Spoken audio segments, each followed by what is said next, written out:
Nós vamos dar continuidade aqui nos nossos estudos, hoje falando sobre a morte e o sepultamento de Jesus. A ideia é dividir essa aula em duas partes, tá bom? Então, hoje, primeira parte aí, né, do nosso tema, e semana que vem, se Deus assim permitir, a gente continua com as tratativas aí sobre o sepultamento, a morte e sepultamento de Jesus. E aí você pode falar, mas pastor, 2 aulas para falar que Jesus foi enterrado, que negócio é esse? Irmãos, tem muita coisa importante com o evento da morte e em especial do sepultamento de Jesus. Então, nós vamos tratar, por exemplo, os cumprimentos, né, proféticos dessa situação da morte de Jesus.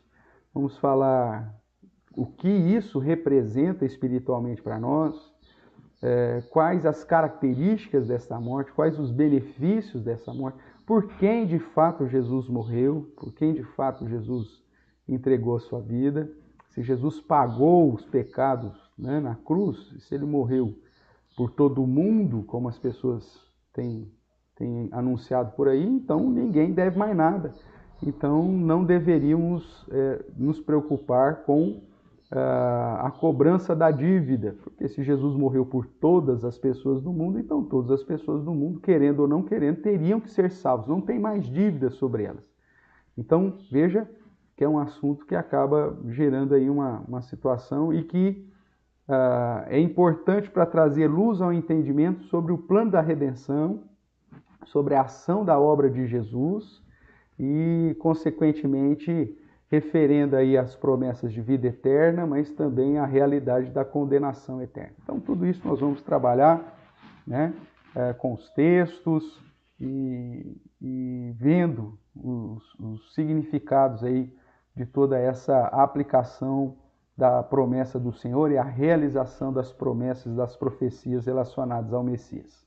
Nós temos visto, irmão, que tudo, absolutamente todas as coisas, estão debaixo do cuidado soberano do Senhor e absolutamente nada acontece sem o aval de Deus, sem o decreto de Deus ou sem a permissão de Deus, né? Situações que acontecem que muitas vezes nós não entendemos, está debaixo da permissão de Deus, e algumas onde ele, com seus decretos, cumpre rigorosamente aí os seus propósitos. E o registro dos evangelhos, né? Enquanto nós harmonizamos o registro dos evangelhos, nós vemos que esses propósitos então ficam cada vez mais claros na revelação das Sagradas Escrituras.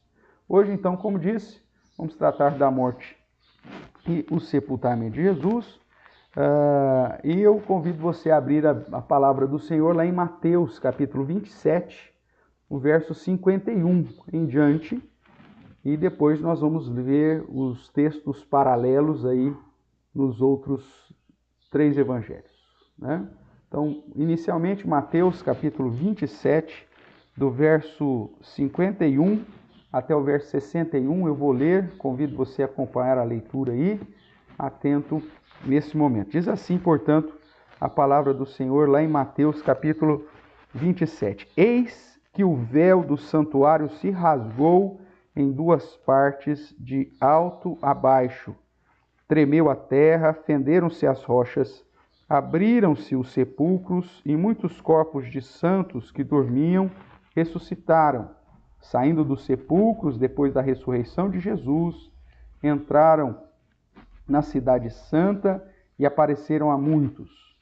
O centurião e os que com ele guardavam a Jesus, vendo o terremoto e tudo o que se passava, ficaram possuídos de grande temor e disseram: verdadeiramente este era Filho de Deus. Estavam ali muitas mulheres observando de longe, eram as que vinham seguindo a Jesus desde a Galiléia para o servirem. Entre elas estavam Maria Madalena, Maria, mãe de Tiago e José, e a mulher de Zebedeu. Caindo a tarde, veio um homem rico de Arimateia, chamado José, que era também discípulo de Jesus, e foi ter com Pilatos e lhe pediu o corpo de Jesus. Então Pilatos mandou que lhe fosse entregue. E José, tomando o corpo, envolveu-o num pano limpo de linho e o depositou no seu túmulo novo, que fizera abrir na rocha. E rolando uma grande pedra para a entrada do sepulcro, se retirou. Achavam-se ali sentadas em frente da sepultura Maria Madalena e a outra Maria. Ok? Agora Marcos capítulo 15, verso 42, que é um evangelho sinóptico semelhante, né? Mas vai trazer aí alguns detalhes importantes. Vai dizer assim do verso 42 a 47. Ao cair da tarde, por ser o dia da preparação, isto é, a véspera do sábado, lembrando aqui que esse sábado, irmãos, não é o sábado semanal, como a gente já estudou, fazendo essa harmonia dos evangelhos, mas sim o sábado referente ao primeiro dia da festa de pães asmos, que era para se considerar um sábado grande, um feriado. Sábado é sinônimo de feriado, e era, portanto, o dia da preparação, que tinha que retirar todo o fermento para iniciar o sábado grande do primeiro dia da festa de pães asmos. Não era necessariamente o sábado semanal, tudo bem? Então, ao cair da tarde do dia da Páscoa, né? A Páscoa começa no pôr do sol do dia anterior, eles comem a Páscoa durante a noite. Jesus comeu a Páscoa com os seus discípulos, foi lá para o Monte das Oliveiras, para o Getsêmani, foi preso, julgado na madrugada pelos judeus, depois julgado pelos romanos na parte da manhã, depois foi levado na sua paixão, crucificado, e às 3 da tarde, então, ele morre. No final desse dia, que é o dia da Páscoa propriamente, mas também é o dia da preparação para você retirar todo o fermento da sua casa para o próximo dia, que é o primeiro dia da festa de pães asmos, dia 15 de Nissan do primeiro mês. Então, nesse intervalo, né, no finalzinho do dia da Páscoa, com o pôr do sol chegando para iniciar o primeiro dia da festa de pães asmos, então o corpo de Jesus é retirado da cruz e sepultado. É nesse sentido que Marcos, então, já nos pontua aqui a data. Vendo José de Arimateia, ilustre membro do Sinédrio. Então, nós vemos que, além de ser discípulo de Jesus, ele era membro do Sinédrio. O Sinédrio foi o conselho lá, né, o tribunal que julgou Jesus. Aí você fala, mas José fazia parte, por que esse cara não falou nada? Ou por que, né? Nós vamos ver que os outros evangelhos vão trazer aí mais detalhes sobre isso. Então, ele era membro do Sinédrio, rico, segundo Mateus, que também esperava o reino de Deus, dirigiu-se resolutamente a Pilatos e pediu o corpo de Jesus. Mas Pilatos admirou-se de que ele já tivesse morrido, e tendo chamado o centurião, perguntou-lhe se havia muito que morrera. Após certificar-se pela informação do comandante, cedeu o corpo a José. Este, baixando o corpo da cruz, envolveu-o em um lençol que comprara e depositou em um túmulo que tinha sido aberto uma rocha, rolou uma pedra para a entrada do túmulo, e ora, Maria Madalena e Maria, mãe de José, que é a mãe de José e Tiago, Judas, como também é apresentado, né? Mateus, é a própria mãe de Jesus, observaram onde ele foi posto. Tudo bem? Texto de Lucas. Lucas 23, verso 50.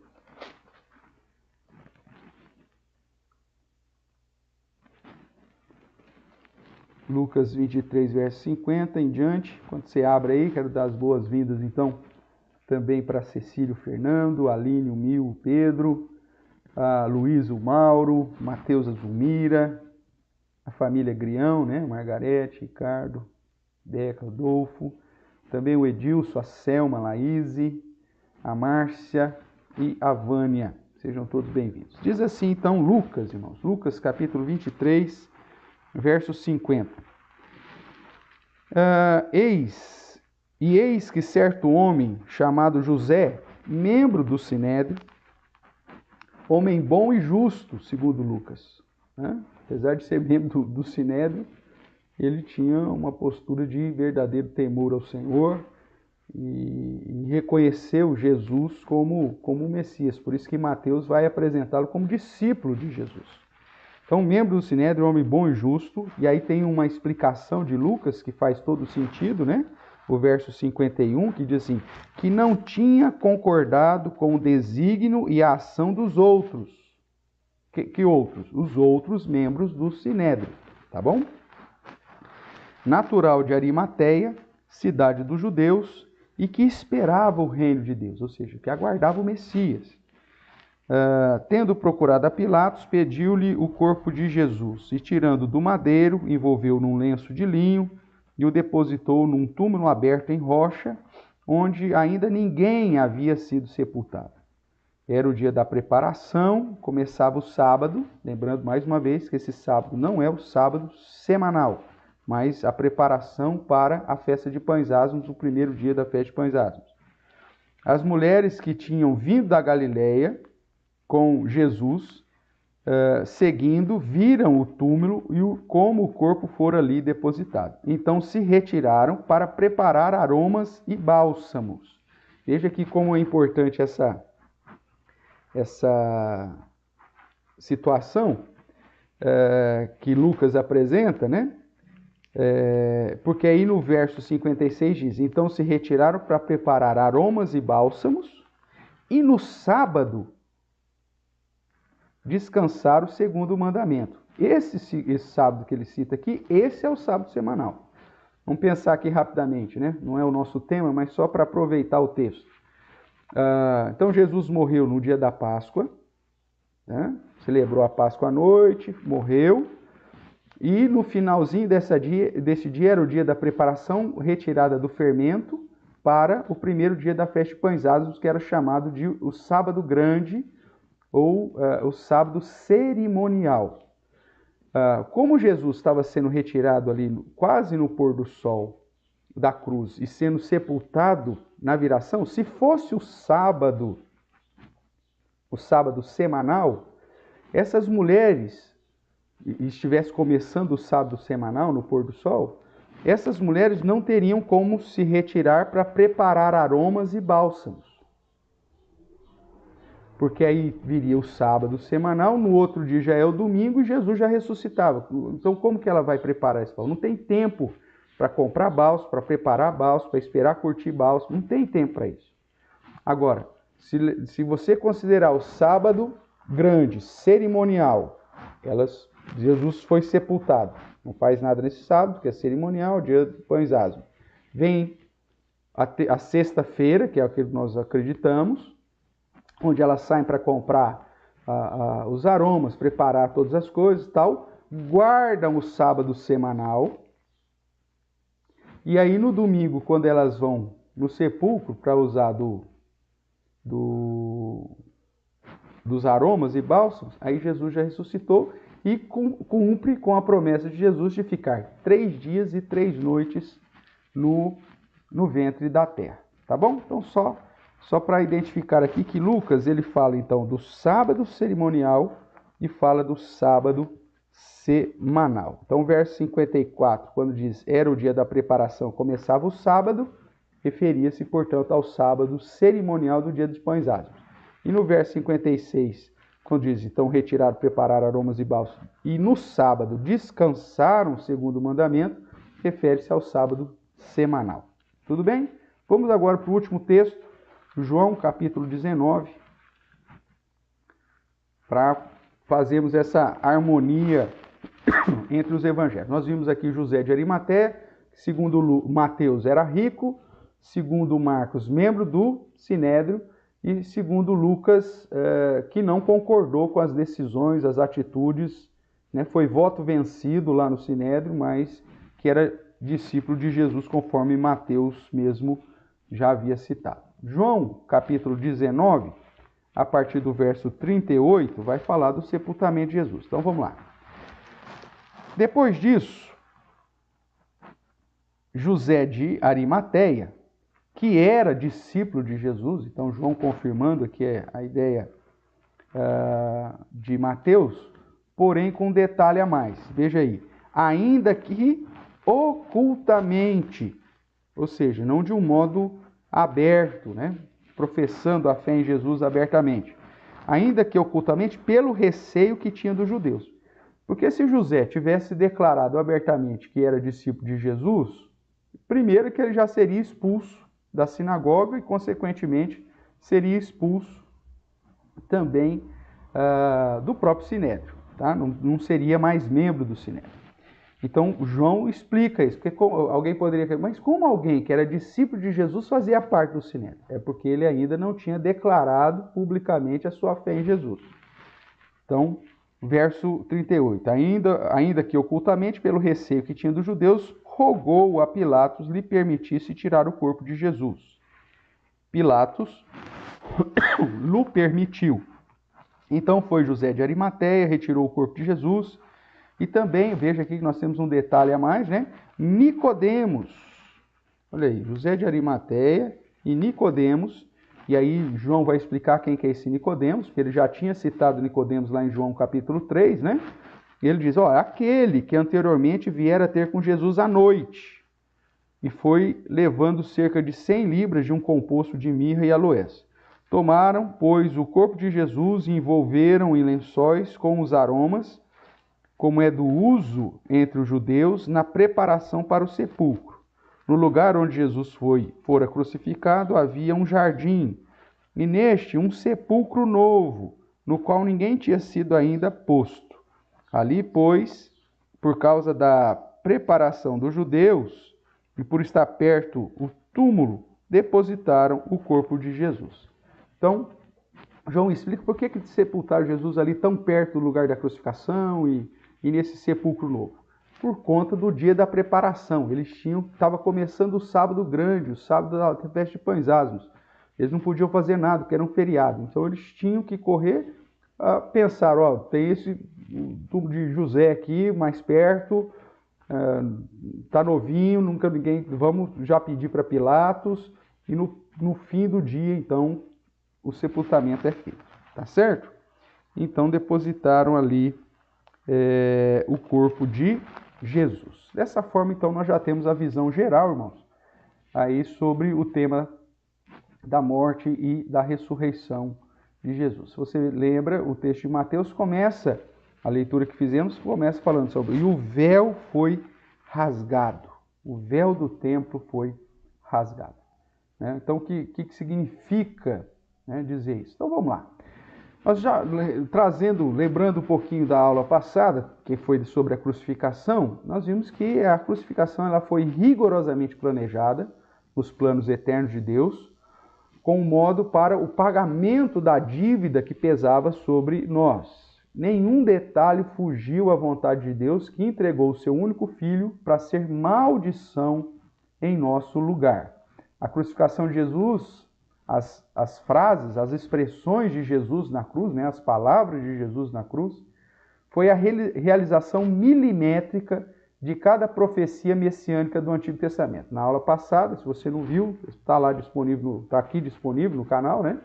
Então é só dar uma verificada aí durante a semana, você vai ver então essas palavras de Jesus na cruz e o cumprimento delas rigorosamente segundo as profecias do Antigo Testamento. O evento da crucificação, então, demonstra o poder de Deus e a sua soberania em detalhes, né, minuciosos.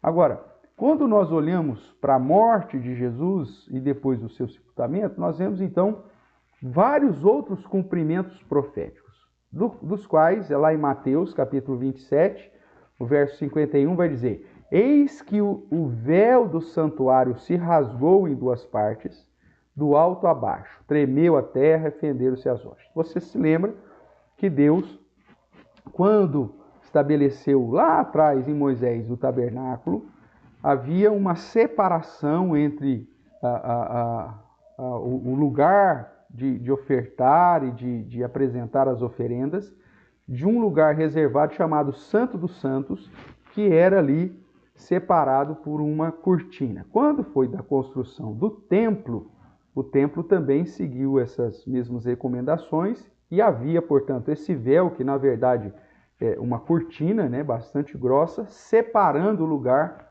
onde ficava guardada, inclusive, a Arca da Aliança. E o sumo sacerdote levítico, né, dentro da ordem sacerdótica levítica, entrava uma vez por ano lá nesse Santo dos Santos para se apresentar a Deus e rogar pelo perdão, né, pela remissão dos pecados e para a aceitação das ofertas que o povo estava ali ofertando ao Senhor. Então, esse véu simbolizava esse lugar santíssimo e, ao mesmo tempo, que o acesso até Deus ainda se dava mediante a figura do sumo sacerdote. Então, com a morte de Jesus, esse evento paralelo à morte, né, onde o véu do santuário se rasga em duas partes, de alto a baixo, para mostrar que é uma ação que vem de Deus, muda, né, toda uma dispensação, vamos assim dizer. Então nós temos aqui um momento, né, um novo ciclo da adoração, um novo ciclo de comunhão com Deus, um novo ciclo relacionado aí aos cumprimentos proféticos e de um novo tempo na perspectiva de que agora Jesus é o sumo sacerdote que abriu esse novo e vivo caminho de acesso ao Pai e que agora ele cumpriria com o seu plano salvífico para alcançar todas as nações. Então, essa expressão lá escrita em Mateus, que o véu do santuário se rasgou, é importantíssimo para nós. A morte de Jesus Cristo na cruz é um evento físico, real, histórico, aconteceu de fato, mas também é um evento espiritual e com implicações, obviamente, sobrenaturais e também eternas, ok? Então, dentre elas, essa questão da quebra desse sistema religioso judaico para um novo sistema, onde a comunhão, então, o próprio Deus, né, conosco, mudando completamente aí a visão. Até esse momento, todo o sistema judaico, cerimonial, litúrgico, do sacerdócio levítico, estava em vigor. A partir da morte de Jesus. Com a morte de Jesus, você tem um rompimento disso, o cumprimento de tudo aquilo que havia sido profetizado e começa-se uma nova perspectiva, onde agora todos nós somos sacerdotes em Cristo Jesus. Deus já nos constitui como reinos e sacerdotes, o reino já fora estabelecido, nós já reinamos com Cristo hoje, nós somos sacerdotes de Deus aqui hoje, todos nós, não existe mais a figura do sacerdote e do sumo sacerdote, como era no Antigo Testamento. Jesus se torna, portanto, esse nosso sumo sacerdote, não da ordem de Levi, porque ele era nascido da tribo de Judá, mas da ordem de Melquisedeque, uma ordem sacerdotal anterior à ordem levítica, e faz de nós, seus discípulos, reino e sacerdotes, para reinar com ele aqui agora e sermos instrumentos para conduzir as pessoas a adorar e a entender sobre o plano de Deus. Então, esse é o novo sistema que a morte de Jesus inaugura, né?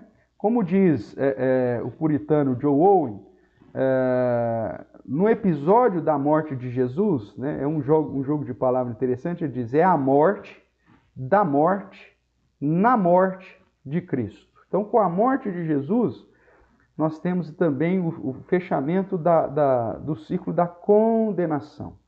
O diabo não pode mais exercer a função de acusador e a morte não tem mais a sua condenação eterna sobre, de fato, os filhos que Deus separou para a sua própria honra e a sua própria glória. A condenação, portanto, que pesava sobre nós, ela foi abolida através da obra de Jesus Cristo e de um modo mais específico da morte, que é o pagamento aí pelos nossos pecados.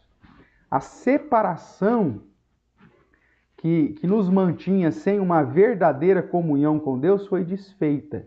Hebreus vai dizer que Jesus abriu um novo e vivo caminho que agora podemos com intrepidez, né, nos achegar ao trono de Deus. Podemos nos achegar na presença do Senhor espiritualmente, obviamente, e depois nós vemos o próprio Espírito Santo, o Consolador, vindo habitar sobre a vida daqueles que passam pelo processo do novo nascimento, ou seja, da conversão, da primeira ressurreição, como também nós já temos estudado aqui há algum tempo. Okay? Então a morte de Jesus é um momento extremamente importante, porque é um divisor de águas, é justamente um momento que sela o término do Antigo Testamento e o início propriamente do Novo Testamento. Ok? Então vamos lá. Segundo o comentário da Bíblia de Genebra, eu vou citar aqui para você, ele diz assim, eu vou até abrir aqui o slide aí na sua tela para você acompanhar melhor essa parte aqui que está entre aspas, que é o comentário que você encontra lá na Bíblia de Genebra. Diz assim, o véu do templo era uma cortina que separava o santo dos santos do resto do santuário. Se você quiser conferir, é só para ir lá para Êxodo, capítulo 26, né? E depois também outras partes do Pentateuco, que vai tratar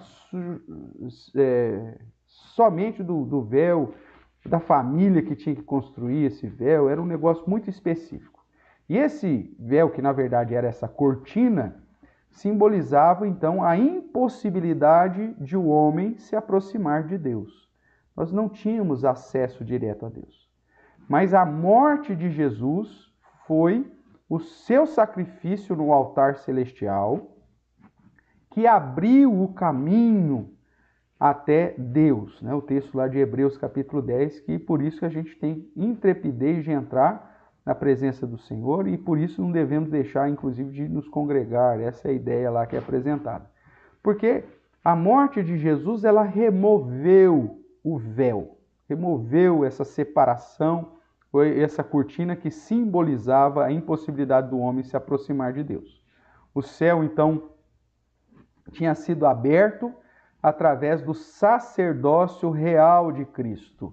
O texto de Hebreus também vai dizer que Jesus, então, é um sacerdote da ordem de Melquisedeque, nós vamos ver isso um pouquinho mais para frente, né? Mas que mostra que a sua obra, então, quebra essa barreira de verdadeira comunhão que existia, né? Então, a morte de Jesus é o que possibilita esse nosso acesso ao trono de Deus. Mas o que significa propriamente a morte de Cristo, né? Então nós vamos pontuar aqui algumas questões aí, vamos chamar a sua atenção para alguns pontos importantes que apontam para o verdadeiro significado da morte de Cristo. Então vamos lá, a primeira coisa que eu quero chamar a sua atenção é que a morte de Jesus é o cumprimento das profecias do Velho Testamento. Nós já vimos lá em Isaías 53, que inclusive trazendo detalhes de como seria a morte de Jesus, né? E de que ali Deus resolveu moer o seu servo, né? Entregando de um modo que a sua obra levasse sobre si todo o peso da condenação, né, do enfermar espiritual e, consequentemente, essa obra traria paz, né, a nós. Então, mostra, por exemplo, que ele foi traspassado pelas nossas transgressões, moído pelas nossas iniquidades, o castigo que nos traz a paz estava sobre ele, e pelas suas pisaduras fomos sarados. Nós andávamos desgarrados como ovelhas, cada um se desviava pelo caminho, mas o Senhor fez cair sobre ele a iniquidade de nós todos.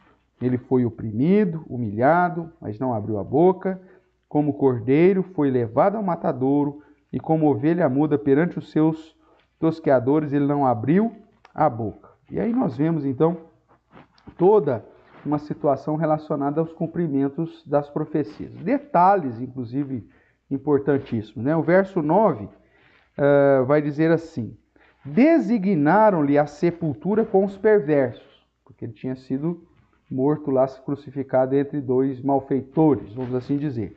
Mas com o rico esteve na sua morte, posto que nunca fez injustiça, nem dolo algum achou em sua boca. Essa expressão do verso 9 aqui, com o rico esteve na sua morte, já é uma referência ao cumprimento da profecia lá em José de Arimateia. Discípulo de Jesus, membro do Sinédrio, rico, que tinha construído lá um sepulcro e que foi o pivô para solicitar aí então o corpo de Jesus para ser sepultado. Veja, detalhes 600 anos antes do evento propriamente, mas que cumpre rigorosamente aí as profecias do Velho Testamento. A morte de Jesus, irmãos, não foi um acidente no plano da redenção, muito pelo contrário. A morte de Jesus era um ato previsto, né? O próprio Cristo já havia dito isso durante o seu ministério terreno, que o Filho do Homem teria que ser morto e que ressuscitaria depois. Então, já estava tudo previsto isso, né? Para algumas pessoas, falam, Jesus veio e os homens o mataram, e aí houve uma situação terrível, porque não era para Jesus morrer, e é justamente o contrário. Desde sempre, a morte de Jesus é prevista como o principal ato da redenção. Sem o derramamento de sangue, não havia redenção. Hebreus vai deixar isso claro.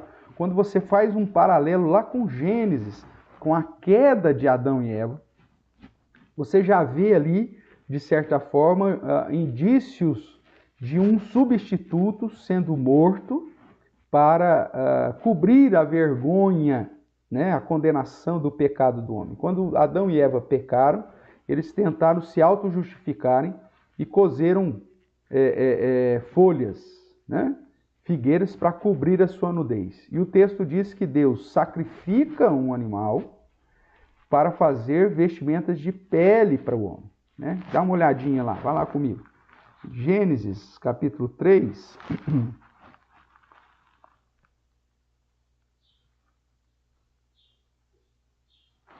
O verso de número 7. Gênesis 3, 7 vai dizer assim: abriram-se então os olhos de ambos, passaram a ser conhecedores do bem e do mal, né? Desobedeceram a ordem explícita de Deus, pecaram, e percebendo que estavam nus, cozeram folhas de figueira e fizeram cintas para si.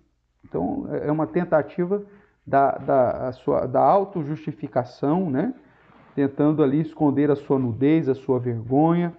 E aí depois, nessa sequência, depois de Deus já aplicar a condenação deles, o verso 21, é lógico que está implícito aqui, mas o verso 21 vai dizer: fez o Senhor Deus vestimentas de peles para Adão e sua mulher e os vestiu.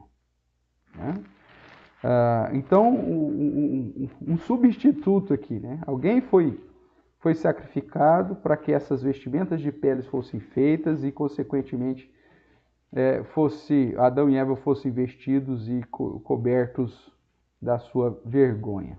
Isso aponta já para o cordeiro que seria morto para realmente cobrir, né, a nossa vergonha do nosso pecado. Então, são detalhes, irmãos, do Antigo Testamento que, quando você coloca em paralelo, apontam para que a morte de Cristo ela vem exatamente cumprir rigorosamente as profecias do Antigo Testamento. Nós vimos a semana passada, estudamos de um modo mais específico, o Salmo 22, que é um salmo messiânico, e que apresenta detalhes da crucificação de Jesus, inclusive da sua sede, inclusive do repartir das suas vestes, inclusive de uma série de situações, né? Inclusive de que Deus não o abandonou na cruz, que aquela expressão de Jesus é simplesmente retórica, e que mostra que a morte de Jesus cumpriu rigorosamente a vontade do Senhor. O verso 15 do Salmo 22 nos diz: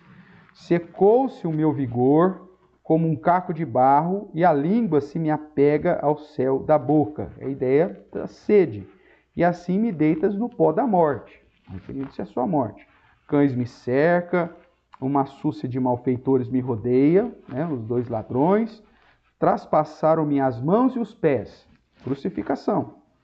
Posso contar todos os meus ossos, nós sabemos que na crucificação nenhum osso de Jesus foi quebrado, inclusive para cumprir a profecia, e eles me estão olhando e encarando em mim. Reparte entre si as minhas vestes, e sobre a minha túnica deitam sorte. Olha a coisa, exatamente o que os soldados romanos fizeram com as vestes de Jesus e com a sua túnica. Então veja, a morte de Jesus é o cumprimento rigoroso das profecias do Velho Testamento, apontando para o fato de que Jesus é o Messias, é o próprio Deus encarnado, né? E que a sua morte fazia parte de todo o plano da redenção, né?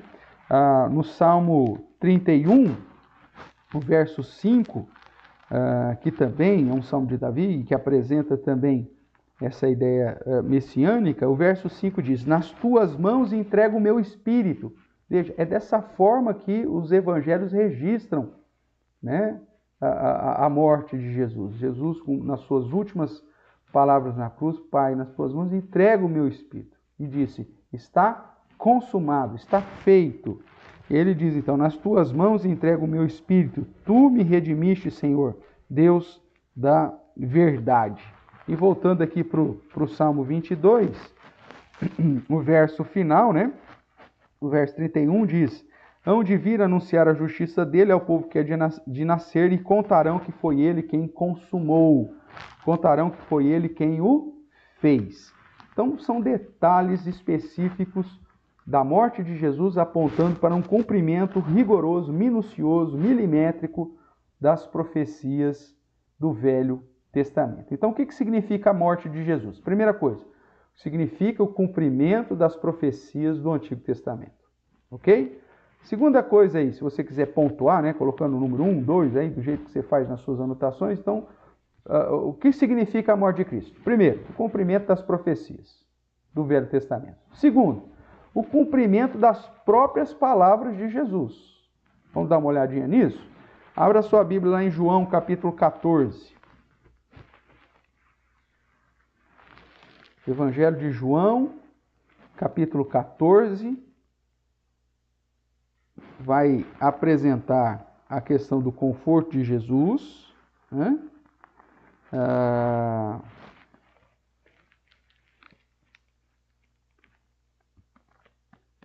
Sobre o guardar da sua palavra e tudo mais, e onde ele fala que voltaria para a casa do Pai. Então começa assim o capítulo 14 de João: não se turbe o vosso coração, credes em Deus, credes também em mim. Na casa de meu Pai há muitas moradas. Se assim não fora, eu tê-la teria dito, pois vou preparar-vos lugar. E quando eu for e vos preparar lugar, voltarei e vos receberei para mim mesmo, para que onde eu estou estejais vós também. Então Jesus já havia declarado, primeiro que da sua morte, em vários momentos aqui em João, ele vai dizer, inclusive Pedro, né, falando: não fala uma coisa dessa, Senhor, onde já se viu? E aí Jesus dá uma dura em Pedro, porque Pedro estava cogitando das coisas de homens e não das coisas de Deus. Então nós vemos Jesus deixando claro já em João que ele iria padecer, que ele morreria, né? E que ele, inclusive, ressuscitaria. E aqui no capítulo 14 diz: olha, eu vou para junto do meu Pai, vou preparar lugar e vou voltar. Então são palavras que durante o ministério terreno de Jesus que fica claro sobre essa questão da sua morte, também da sua ressurreição, da sua ascensão e do seu retorno. O verso 4 continua: e vós sabeis o caminho para onde vou. Então disse-lhe Tomé: Senhor, não sabemos para onde vais, como saber o caminho? Respondeu Jesus: eu sou o caminho, a verdade e a vida, ninguém vem ao Pai senão por mim. E aí, depois a sequência aqui, nós vemos aí Jesus confortando e chamando a atenção dos seus discípulos para que eles crescem que Jesus, de fato, é o próprio Senhor, o Salvador. fala a respeito do Espírito Santo, a partir do verso 16, como Consolador, né? Dizendo que Jesus iria, mas não os deixaria órfãos, mas enviaria o Consolador para estar com eles, confortando, consolando e dirigindo em todos os sentidos, né? Também nós vemos aqui no capítulo 17, a própria oração sacerdotal de Jesus, demonstrando aí que ele estava se preparando realmente para a sua morte. O capítulo 17, de 1 a 5, diz assim: Tendo Jesus falado essas coisas, levantou os olhos ao céu e disse: Pai, é chegada a hora, glorifica teu Filho para que o Filho te glorifique a ti. E assim como lhe conferiste autoridade sobre toda a carne, a fim de que ela conceda a vida eterna a todos os que lhe deste. E a vida eterna é essa, que te conheçam a ti, o único Deus verdadeiro, e a Jesus Cristo, a quem enviastes. Eu te glorifiquei na terra, consumando a obra que me confiaste para fazer. Agora glorifica-me, ó Pai, contigo mesmo, com a glória que eu tive junto de ti, antes que houvesse mundo. Então, desde o capítulo 14 até o capítulo 17, você vê essas palavras de despedidas de Jesus, né? E que ele, então, deixa claro para os seus discípulos que em algum momento, então, ele viria a padecer, a sofrer, a morrer, né? em favor dos seus, né?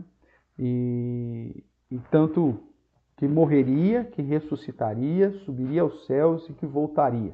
Então, a morte de Jesus, além dos cumprimentos das profecias do Antigo Testamento, também é o cumprimento das próprias palavras de Jesus. Durante o curso aqui nós já vimos vários outros textos onde Jesus deixa claramente que haveria de padecer, né? Inclusive, em momentos, como eu já citei aqui, dos discípulos até tentarem ir contra essa declaração e receberem aí uma exortação, uma admoestação, porque era justamente o plano desde o início. Terceiro ponto aí sobre o significado da morte de Cristo. Vamos lá. Significa que foi o sacrifício final e definitivo pelo pecado. A morte de Jesus, irmãos, a morte, o sepultamento de Jesus, são os últimos estados nesse processo que nós em teologia chamamos da humilhação de Jesus. A humilhação de Jesus começa quando ele deixa sua glória, obviamente, né, e se encarna, passa por todo o período de preparação, depois todo o período do seu ministério terreno, a sua prisão, a sua condenação, o seu sofrimento, né, a própria crucificação, tudo isso são partes desse processo da humilhação de Cristo. A morte e o sepultamento de Jesus são os últimos estados aí dessa humilhação, porque após disso, então, começa o processo da exaltação de Cristo, com a sua ressurreição, a tomada de todo o poder, a autoridade no céu e na terra, a ascensão e o domínio sobre todo o universo. Então, olhando para a morte de Jesus, além do cumprimento das profecias do Velho Testamento, além dos cumprimentos das próprias palavras de Jesus, a morte de Jesus significa o cumprimento final e definitivo, né, do sacrifício final e definitivo pelo pecado. Vamos dar uma olhadinha aqui na carta aos Hebreus, que vai nos apresentar aí sobre essa questão de que a morte de Jesus põe fim definitivamente a todo o processo de redenção. Aquilo que ano após ano o sumo sacerdote tinha que fazer, o sacrifício, né, pela remissão dos pecados dos judeus, dos crentes, em Jesus foi finalizado. Então vamos ver aqui Hebreus capítulo 7. Hebreus capítulo 7 vai dizer assim.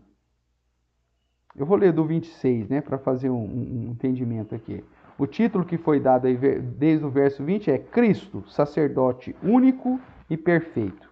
E diz assim o verso 26.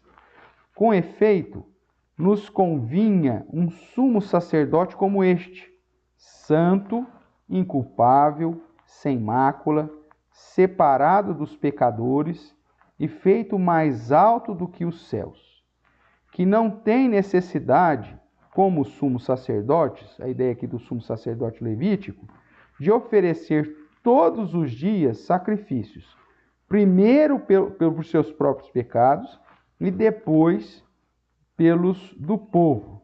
Porque fez isto, falando de Jesus mais uma vez, porque fez isto uma vez por todas, quando a si mesmo se ofereceu, né?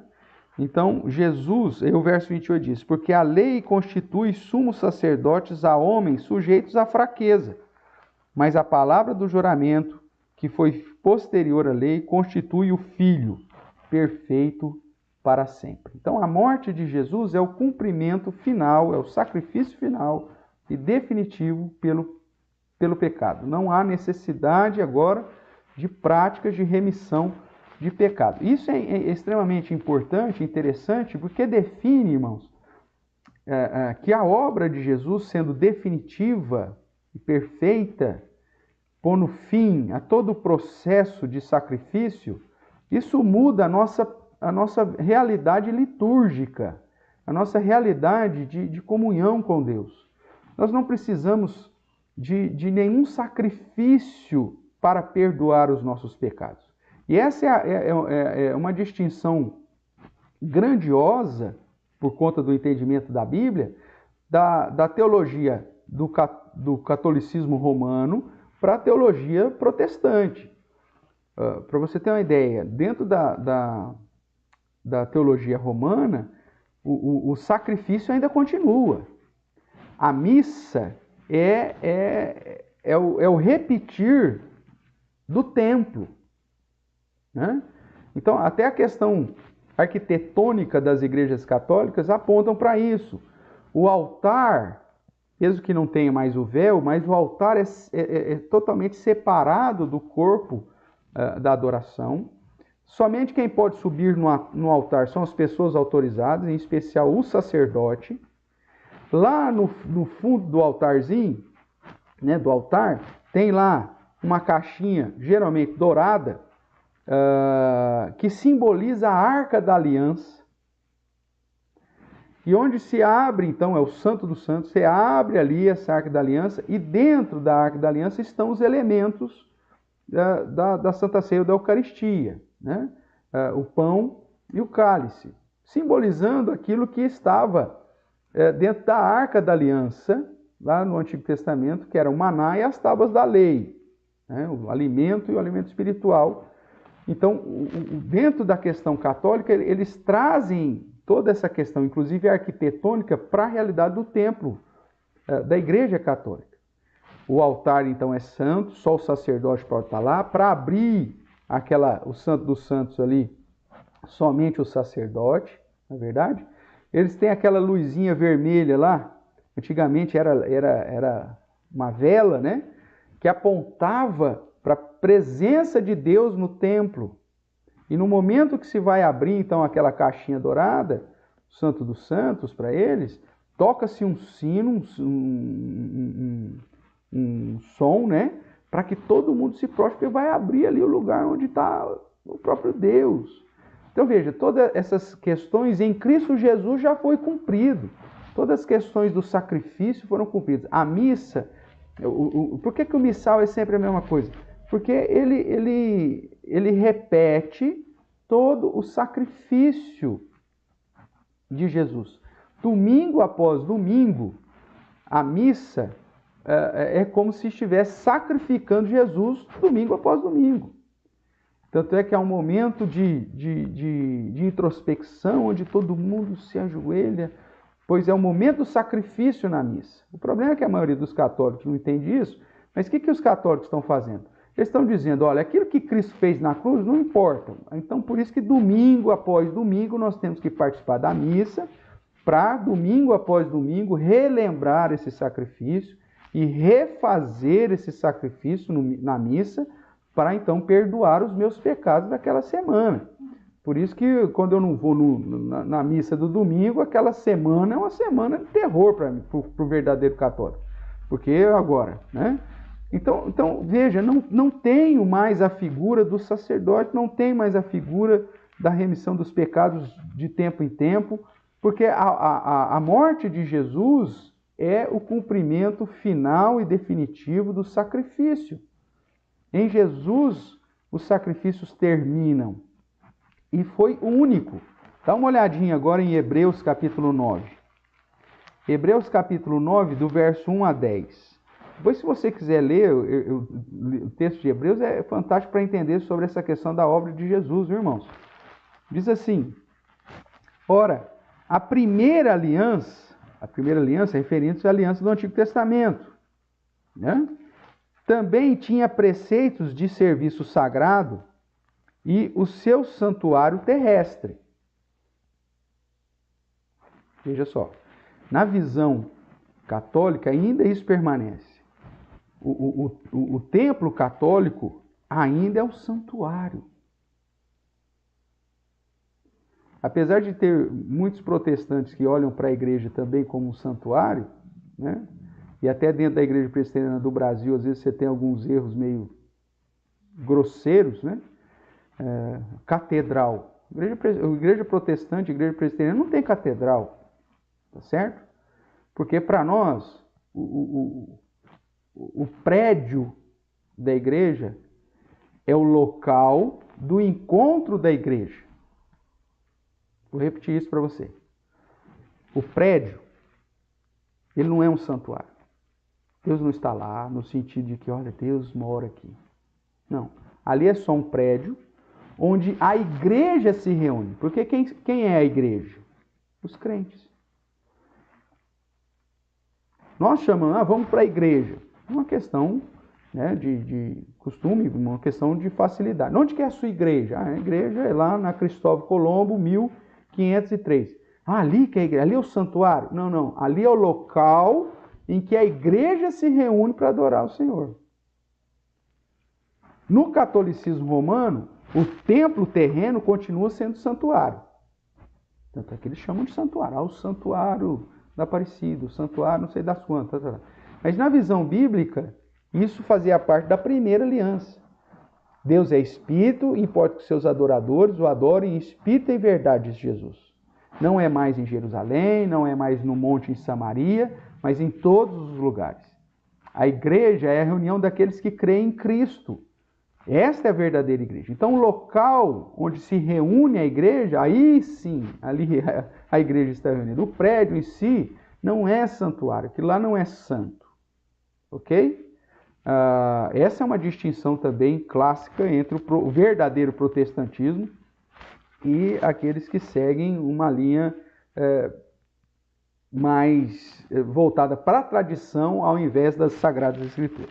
Então, continuamos a leitura aqui de Hebreus 9.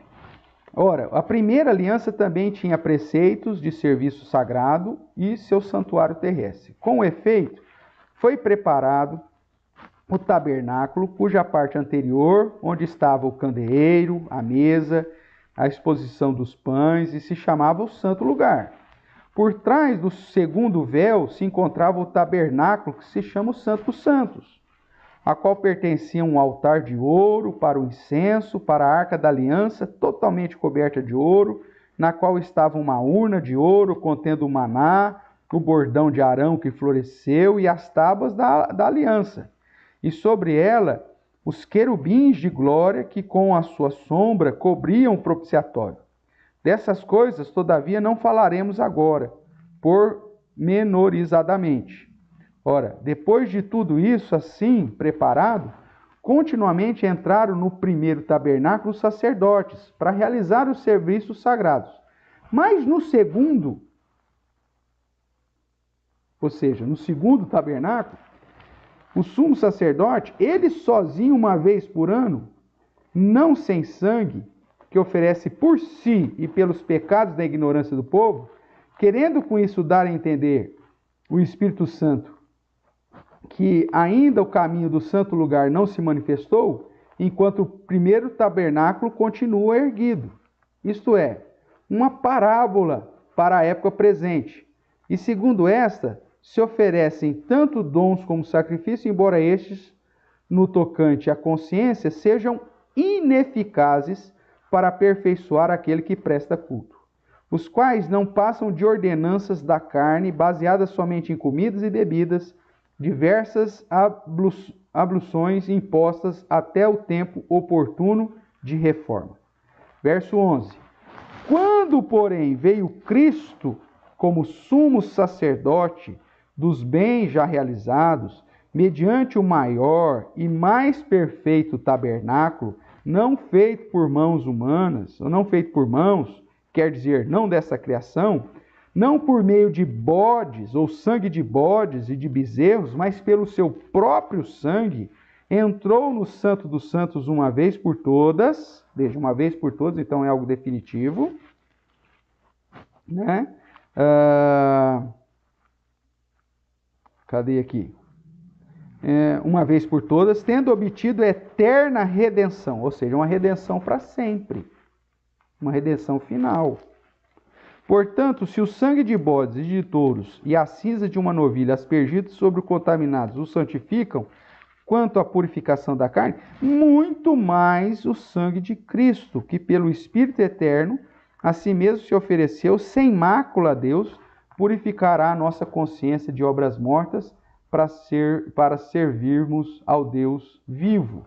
Pois ele mesmo, por isso mesmo, ele é o mediador da nova aliança, a fim de que, intervindo a morte para a remissão da transgressão que havia sobre a primeira aliança, recebam a promessa da eterna herança aqueles que têm sido chamados. Aí ele continua. A ideia, então, irmãos, é que na primeira aliança, o templo cerimonial, o sacerdote levítico e todas as leis cerimoniais, litúrgicas e tudo mais, era simplesmente para apontar aquilo que Cristo faria de modo definitivo e final, entregando a si mesmo, né? Pagando pelos nossos pecados. Então, terceiro ponto aqui do significado da morte de Cristo, é o final das questões sacrificiais. Pastor, eu preciso fazer algum sacrifício para ser salvo? Não, você não precisa fazer nenhum sacrifício para ser salvo. Jesus já fez isso de modo final e definitivo. Inclusive pelos meus pecados que eu ainda vou vir a cometer, inclusive pelos pecados que você ainda vai vir a cometer, ou cometerá. A obra de Jesus, você vai ler aqui em vários momentos aqui em Hebreus, ela é definitiva, é final, ela é eterna. Ela não precisa ser repetida como era na primeira aliança, onde o sacerdote tinha que ir lá, dia após dia, primeiro oferecer sacrifício pelo seu próprio pecado, e depois oferecer sacrifício pelo pecado do povo. Agora não, Jesus vem e de uma vez por todas, com seu sangue, ele faz essa obra. Então, é definitivo e final. O verso 23 do capítulo 9 ainda vai dizer assim: era necessário, portanto, que as figuras das coisas que achavam nos céus se purificassem com tais sacrifícios, mas as próprias coisas celestiais, um sacrifício, eram superiores. Verso 24.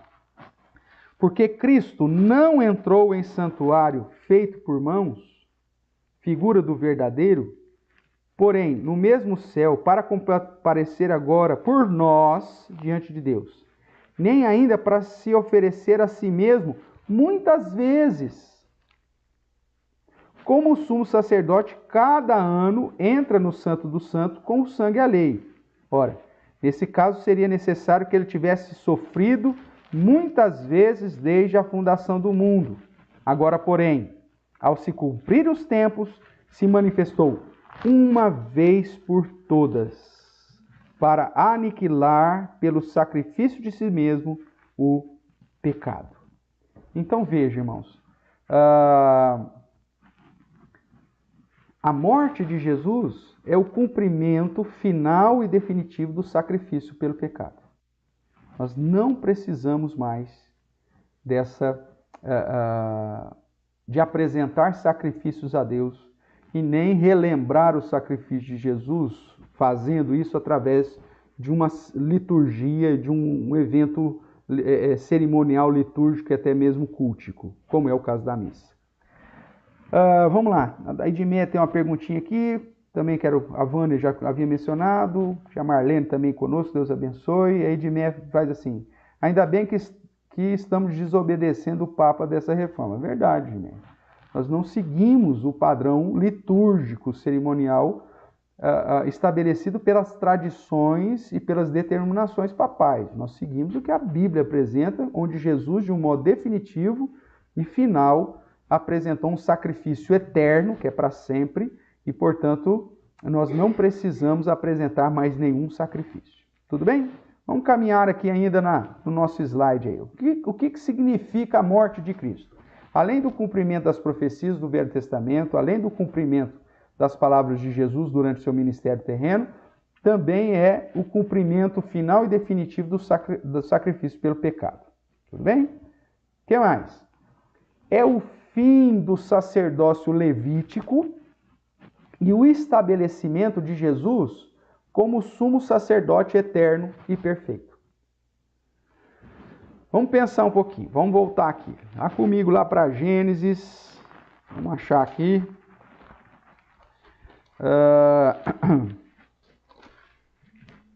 Gênesis 14.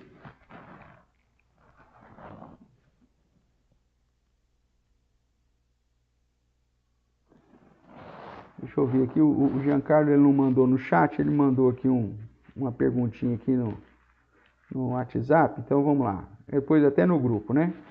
O Giancarlo lá falando: encontrei aqui esse significado para catedral. Está correto, pastor.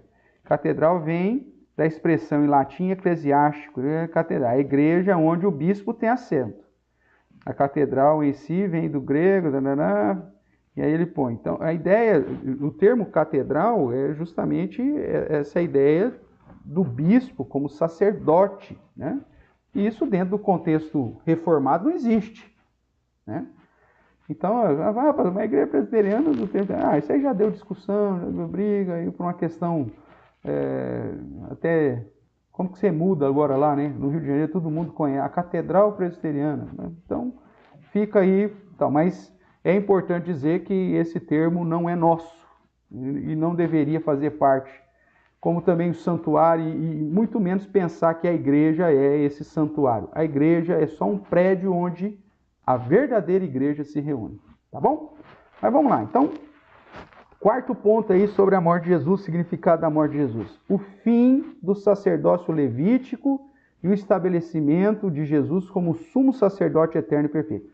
Esse estabelecimento aqui eu não quero dizer como início, mas é que agora o que está em vigor é o sacerdócio da ordem de Melquisedeque, que é o mesmo que aponta para Cristo, né? Então eu convidei você a abrir sua Bíblia lá em Gênesis 14, onde nós temos a história de Abrão, né? Ló sendo levado cativo, aquela história, a guerra dos 4 reis contra 5, e aí Abraão sai vitorioso, e aí a Bíblia vai dizer que após voltar a Abrão de ferir ao Kedor Laomer e aos reis que estavam com ele, saiu ao encontro o rei de Sodoma no vale de Savé, que é o vale do rei, ok? E aí nós temos o verso 18, que apresenta uma figura que é fantástica, que nós entendemos que é uma manifestação teofânica de Deus, é a própria segunda pessoa da divindade, né? O próprio segunda pessoa da Trindade, manifestando temporariamente, né?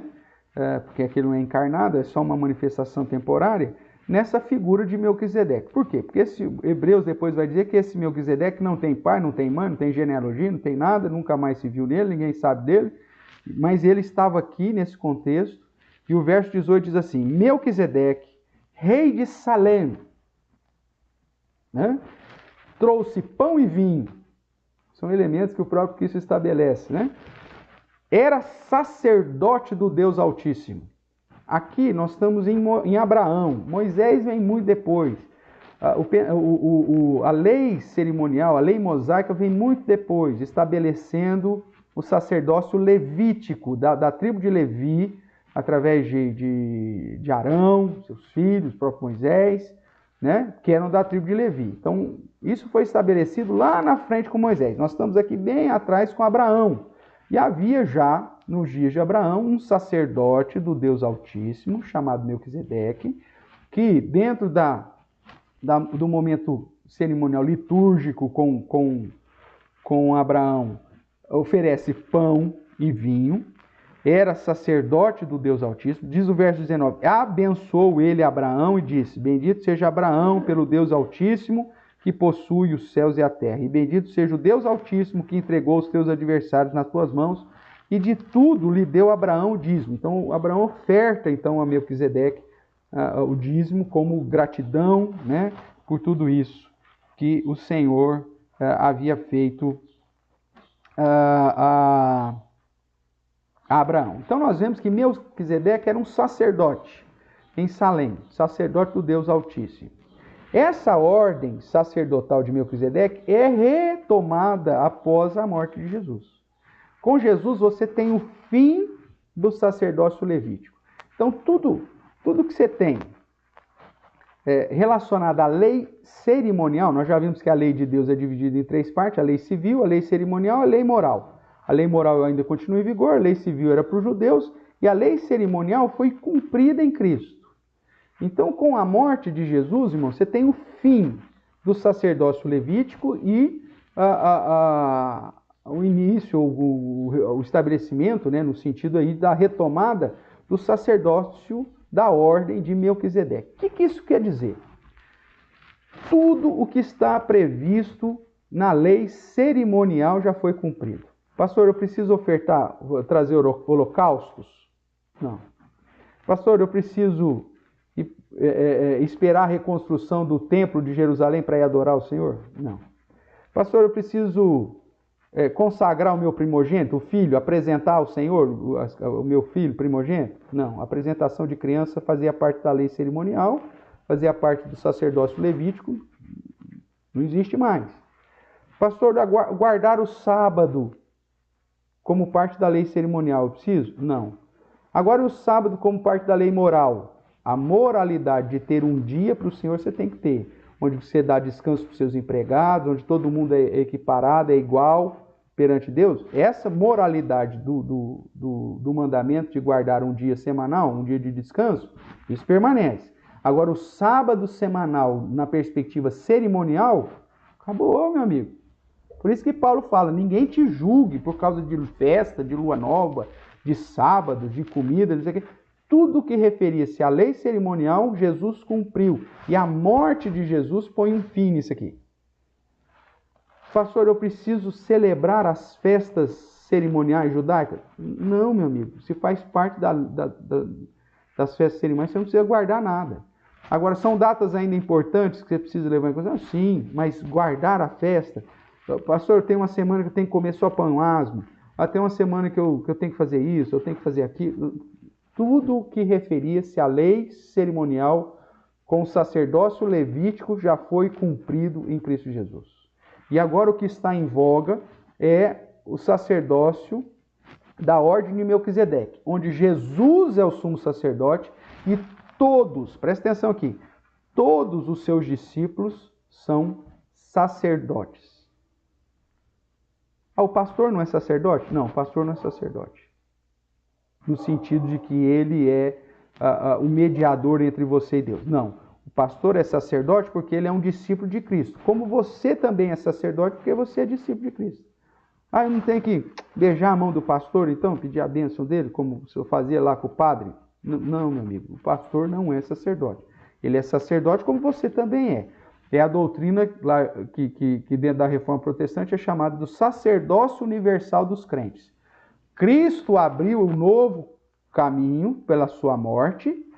Como sumo sacerdote, ele entrou no Santo dos Santos e abriu esse novo caminho pelo seu sangue, para que agora eu e você, como sacerdotes em Cristo Jesus, possamos nos achegar e adorar ao Senhor segundo o padrão das Escrituras, mas não mais em obediência às leis cerimoniais. Vamos dar uma olhada aqui em Hebreus? Vai para lá, volte lá para Hebreus. Hebreus capítulo 8.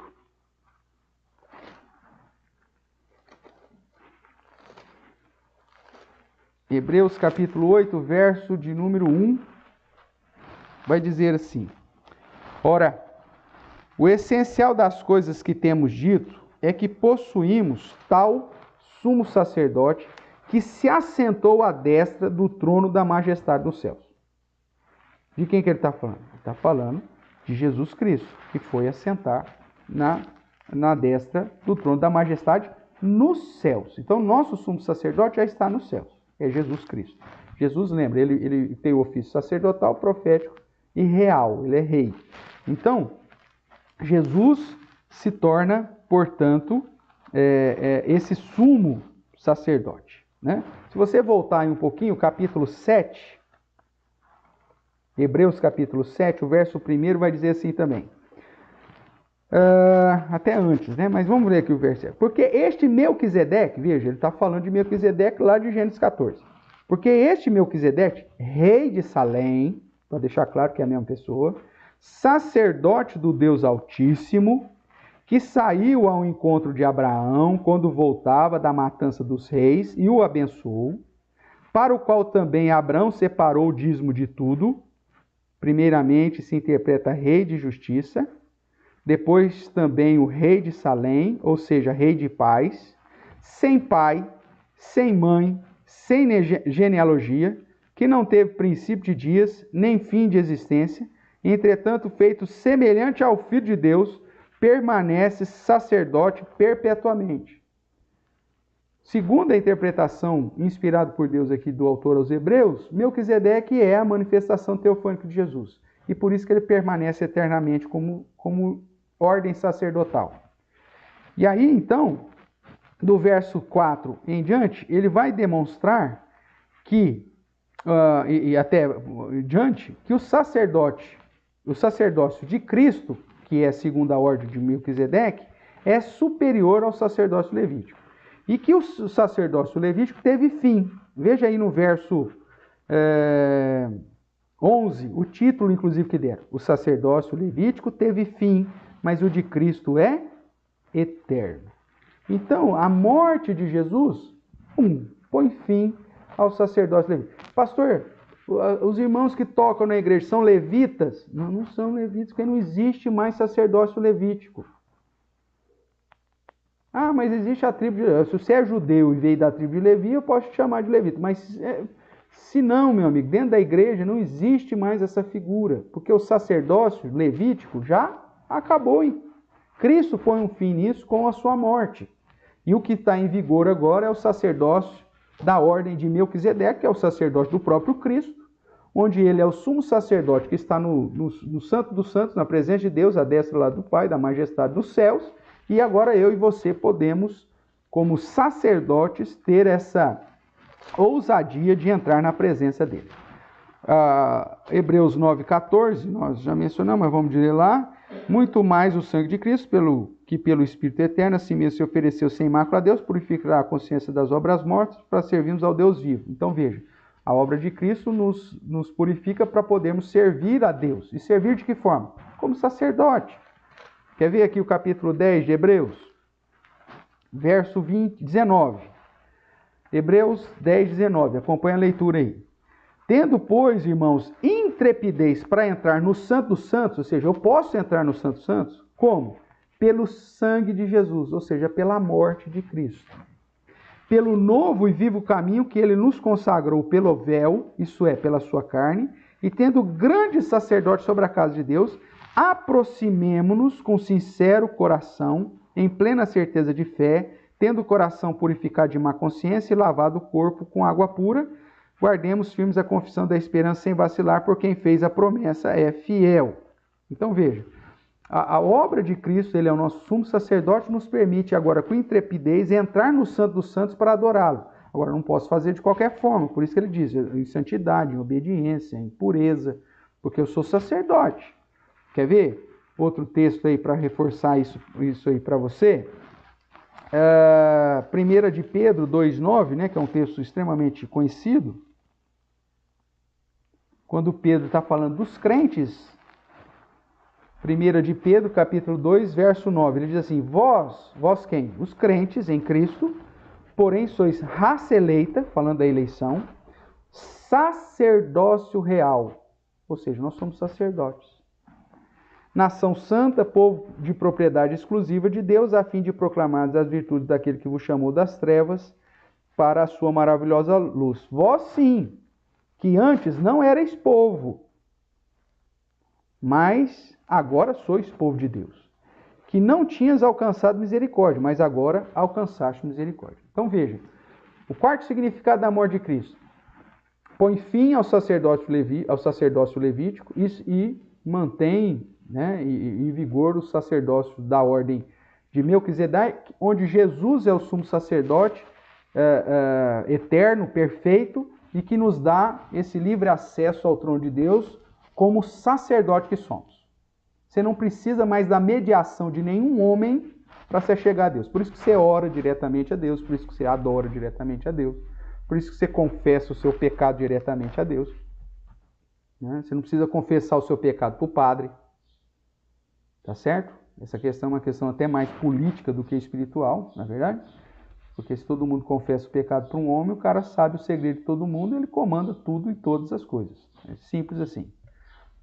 Mas em Cristo Jesus eu não preciso, eu confesso meus pecados diretamente a Deus. Eu tenho livre acesso ao trono do Pai através da obra que Jesus fez. Então muda completamente a minha adoração, o meu serviço a Deus e tudo mais. Tá certo? O pastor, irmãos, ele é só alguém que foi dotado para exercer um ministério específico de docência dentro da igreja. É lógico que nós vamos ver que tem todo o respeito como uma autoridade constituída por Deus, mas não faz desse pastor alguém acima dos crentes. Não, ele só funciona, ele tem uma função ministerial diferenciada, revestida de autoridade, revestida do próprio poder que o próprio Deus dá através das suas palavras, para ser esse instrumento, inclusive, da admoestação, da exortação, do ensino, do consolo, tarará. Existem vários textos na Bíblia que você tem que honrar isso, essa autoridade, como guia de Deus, como alguém que pastoreia, que vai prestar conta para Deus. Então tem toda uma questão relacionada a essa importância do respeito, do referendo. Mas não faz do pastor, o sacerdote, e você alguém que precisa do pastor para chegar até Deus. Não, porque Cristo já fez isso por nós. Tudo bem? Espero então que eu tenha sido claro aqui nessa exposição. Caminhando aí para o nosso final dessa primeira parte, irmãos, o último ponto aqui sobre o que significa a morte de Cristo, né, é a vitória sobre a morte e sobre a condenação eterna que pesava sobre os seus. Tudo bem? A vitória sobre a morte e a condenação eterna. Não significa que o crente não vai morrer? Não, a morte física vale, mas é aquilo que Jesus fala, mesmo aqueles que estão em Cristo, aqueles que estão em mim, mesmo que morram, certamente viverão. Ou seja, a vitória sobre a morte como condenação do pecado. Sobre a morte eterna. Jesus vence isso. E aí nós temos vários textos.